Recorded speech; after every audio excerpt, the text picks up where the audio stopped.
Welcome to our today's service. This is AIC at the River.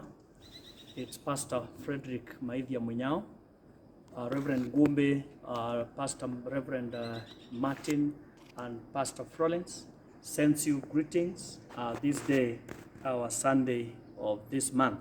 And we thank you for having time to share with us and to hear from us. We are here at AIC at the River, and we thank you for giving us your time that you may listen the word of God this day. I am Pastor Frederick Maithia Munyao, and I'm saved and I love the Lord as my personal Savior.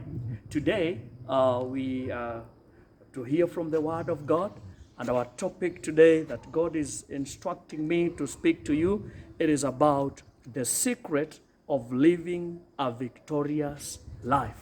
The secret of living a victorious life. And I want to base my argument today in the book of Ephesians, chapter number 6, from verse 10 downwards. And my key verse today, I will not read the whole passage because we are well acquainted of the verses. I want to read from verse 10, which the Bible says, "Finally, be strong in the Lord and in his mighty power." Finally, be strong in the Lord and his mighty power. That is from Ephesians chapter 6, verse 10, where we are going to see some few insights and understand the secret of living a victorious life. Thank you, Father, because of your word. Speak to us because we are listening. My viewer and whoever is listening this sermon, Lord, may it be a blessing to his life and to my life as you minister to us. Be with us, for this is our prayer in Jesus' name. Amen. Amen. Today, as I talk of the secret of living a victorious life, we have to know that the Christian life is a victorious life, and we are to serve the Lord victoriously. And when we are to be strong in the Lord and in his mighty power, this word introduces us to this theme of the secret of living a victorious life.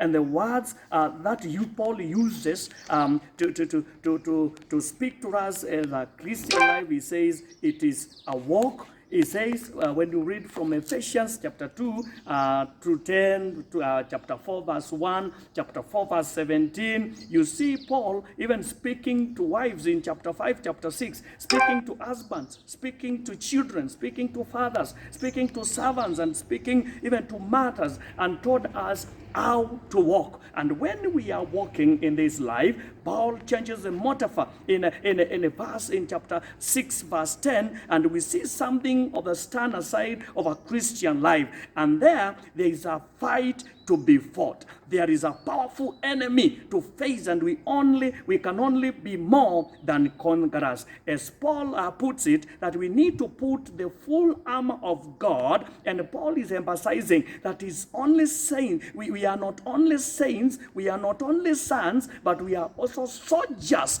And when we talk of soldiers, soldiers are there to fight, soldiers are there to safeguard, and soldiers are there to take care of anything that belongs to a certain country or belongs to a certain people. And therefore Paul is talking about a fight. And when we talk about fight, he says we are soldiers, not only sons, not only we are children, but we are also soldiers in God. And therefore we have to be victorious soldiers in this war, because we have an enemy. In this world we have an enemy, and the enemy is the devil. And because he's the devil, there are some few things before we learn the secret of living a victorious life. There are few things that we need to understand. And one thing we should to understand is the nature of the conflict that we are as soldiers fighting. The conflict that some people have the idea that the Christian life is always easy and joyful when serving Christ.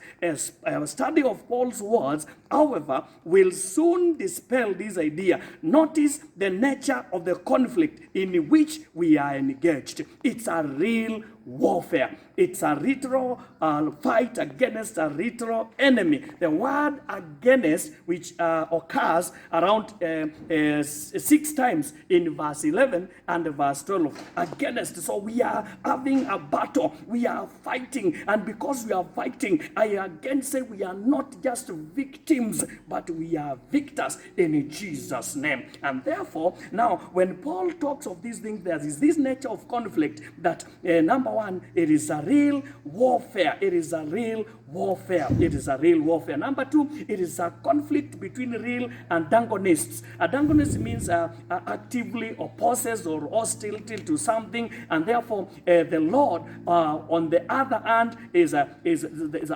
refuge, is our strength, and the devil is on the other side, where he is described as they are saying the allies that are following him and they are doing bad things, and therefore we should understand is a conflict between real and antagonists, and that is the Lord, and we have devil on the other side. Number three, the nature of a conflict, it is a fierce conflict. When you read in verse 12, it is a deadly fight. When you read in downwards in verse 12, it is a hand-to-hand fight. That is another thick thing that we should understand, the nature of conflict. And number 5, it is a spiritual conflict. This is not far-fetched of a fanciful God. It is a revealed truth, and we must accept it, and we do so. We should be spurred unto and put on the full armor of God, because this is the nature of the war that we are fighting, and the person that we are conflicting with, and we as soldiers, we need to fight this war. And then there is a character of the enemy. The character of enemy, when you look at how devil is described, is a deceiver, is a murderer, is an accuser, is a tempter, is a prince, and many other things, that names that attributed to personality of this devil. The war that we are fighting, the Bible says we are not just fighting a cold war, we are just fighting, it's against the spirit, and it's against bad things that happen to us. Like for now, we have this kind of pandemic that is affecting us. This is an enemy, this is a war from devil, and I believe God will deliver us, because we have a secret, and the secret today, we shall understand it. It is a living a victorious life. And therefore, when we look at the person that we are dealing with, is very powerful. When you look at Acts chapter number 26 and verse 18, you see how we can learn from the kind of conflict that we are in. It is subtle, it is sanitized, it is as active, it is a supernatural. Devil is a destructive person, and because it destructs, as soldiers, we need to be well equipped. And because we are well equipped, then having this secret, then we shall live a life that is victorious. We are not going to be victim again. We are going to be victorious in Jesus' name. And when we read now the book of Ephesians chapter 6 verse 10 downwards, there are 3 things that we should understand, that for us to have the secret of living a victorious life, there are 3 things that we need to understand from this passage, from verse chapter 6 verse 10 downwards, where the Bible says, finally be strong in the Lord and in the mighty power, put on full armor of God, so that you can take your stand against the devil's schemes, devil's schemes. And I say there are 3 things that we need to understand as believers, as Christians, and this is the secret, our weapons that we need to wear and have a life and live a victorious life. And the number 1 is that we must recognize our stand in Christ. Number 1, we must recognize our stand in Christ. When you go through verse 10, word by word, and notice that they are strong, they are only strong in the Lord. There is no strength or ability to wage this warfare apart from God. We are to stand not on our own strength, but in his strength.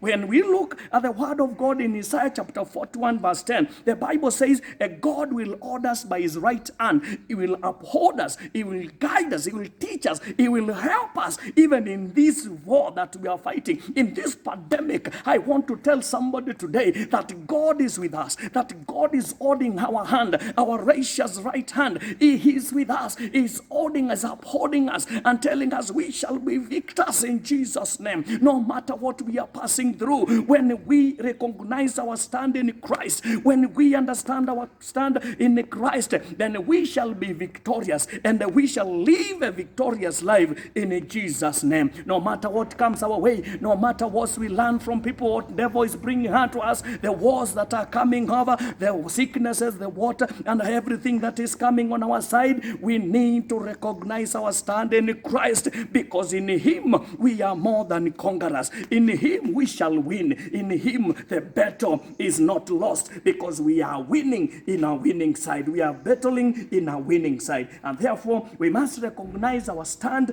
in the Lord, in Jesus Christ. Number two, the secret of victory, the secret of living a victorious life is that we must accept our protection in Christ. We must accept our protection from Christ. This is described in verse 11 of Ephesians chapter 6 as the full armor of God. When you read that passage, you will find that we have 5 pieces of for defense warfare, and another one, only one, you'll find that it is an offensive warfare. So I want to go very fast on these three, the six warfare items that we are told to wear. Number one is the belt of truth, is in verse 14. Number 2 is the breastplate of righteousness. Number 3 is shoes ready for action. Number 4 is the shield of faith. And number 5 is the helmet of salvation. These 5 are defensive warfare. And number 6, we are told the sword of the Spirit, which is only the offensive warfare. When we attack the devil, when we are there, then we have the sword of Holy Spirit. We must accept our protection from Christ. We have given all tools. We are given all tools to go to warfare. We are given all tools to go to fight. And when we are going to fight as soldiers, then I want to tell you, brothers, when you understand these secrets of the tools that we are given to warfare, then we are going to live a victorious life. And number 3, we must maintain our communion with Christ. When Paul is talking to Ephesians in chapter 4 verse 18, he talks about prayer and a prayer and a prayer and a prayer. This is true and essential for real victory. It is prayer and a prayer and a prayer. Look at David when he understood the secret of prayer. In Psalms 119, he says, Lord, open my eyes that I may see. Yes, we might look at things and see that and say that we can win on our own. We can do this and we can do that and have a victorious life. But I want to challenge you today, this morning, that we must maintain our communion with Christ through prayer. Because when we have prayer as a tool, and we have prayer all the time and going there and there, then we'll be able to communicate with God, and then we'll be living a victorious life. For us to live a victorious life, brothers and sisters, we must recognize our stand in Christ. Number 2, we must accept our protection from Christ. And number 3, we must maintain our communion with God. Our communion, very important. When we pray, when we tell Lord, when we talk to God, when we believe God is on our side, then who can be against us? Brothers and believers, I want to challenge you today that the secret of living a victorious life, it is having communion with God.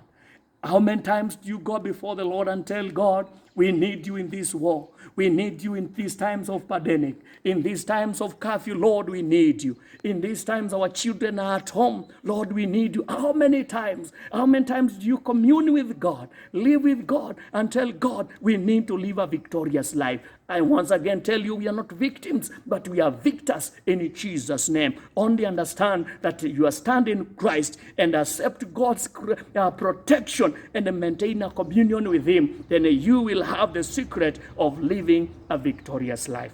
May God bless you. And as you continue to streamline on our Twitter, our platforms, we have Twitter, we have Skype, we have Facebook. As you continue to follow us, AIC at the River, we greet you and we say, may God bless you. May God be with you wherever you are as you interact with us. Let's pray. Thank you, Lord, because of your word. Thank you for speaking to us and reminding us the secret of living a victorious life. It is only by recognizing our stand in you. It is only by accepting our protection is from you and by maintaining communion with you. Speak to us even in a special way and in a deeper way, for this is our prayer in Jesus' name. May God bless you and may God be with you in Jesus' name.